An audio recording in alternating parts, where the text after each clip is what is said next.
Dans ce fourgon, Audrey quitte le palais de justice. Elle vient d'être mise en examen et va rejoindre la prison pour femmes de Lyon. À 32 ans, c'est la deuxième fois que cette jeune femme est écrouée pour infanticide. De son nom de famille, on ne connaît que la première lettre, C. Madame C a déclaré avoir en effet tué ces deux bébés qu'elle déclare être nés vivants. Elle déclare les avoir tués par noyade.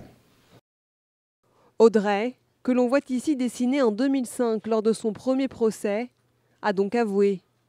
La découverte macabre a eu lieu ici, à son domicile. Dimanche dernier, son compagnon découvre dans le congélateur le corps d'un bébé.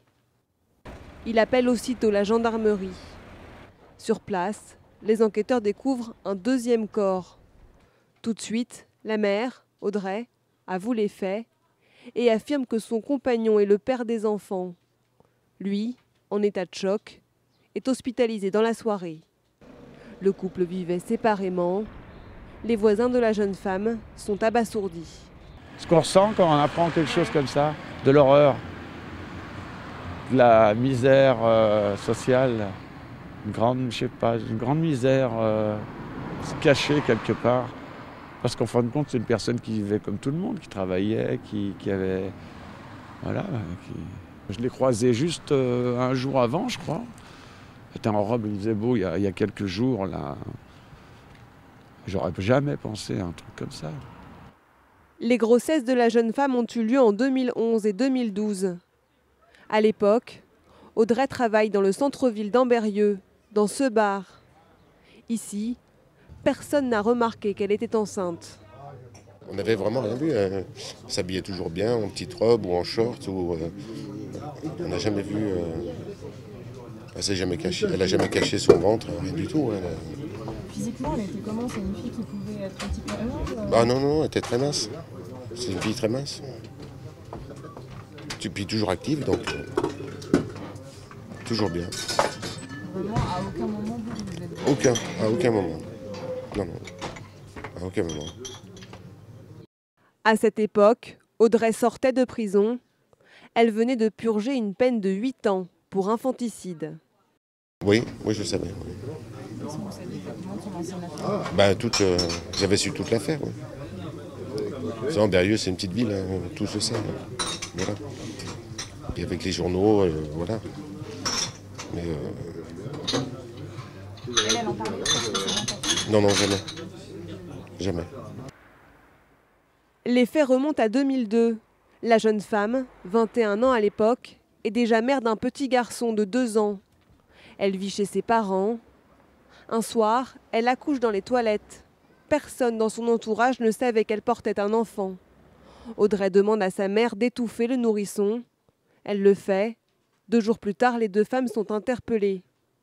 Audrey est condamnée à 15 ans de prison. Sa mère à 18. Nous avons rencontré l'ancienne avocate de la jeune femme. Pour elle, Audrey n'avait pas du tout le profil d'une récidiviste. Ce sont vraiment des faits très particuliers qui, à mon sens, en tout cas c'est ce que je pensais à l'époque, étaient vraiment liés à une situation, à un instant T. Je ne pouvais imaginer, je ne pense pas que personne ait pu imaginer qu'il pourrait y avoir une éventuelle récidive. J'étais en présence d'une jeune femme dynamique, insérée socialement, intelligente et qui faisait par ailleurs preuve d'un certain manque d'émotion et de froideur. J'avais, moi, pour ma part, à l'époque, évoqué la possibilité d'un déni de grossesse. Un déni de grossesse qui n'avait pas été retenu par les psychiatres, entre autres car Audrey avait déjà un enfant. Aujourd'hui, la jeune femme aurait donc commis ses crimes en état de récidive. C'est extrêmement rare pour les infanticides. Et pour les spécialistes, la prison n'est pas forcément une solution.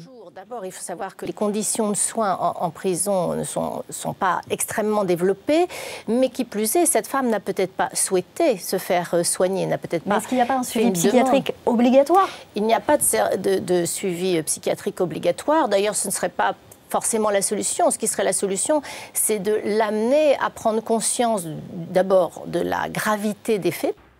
Lors de sa première condamnation, Audrey avait été libérée après avoir purgé un peu plus de la moitié de sa peine.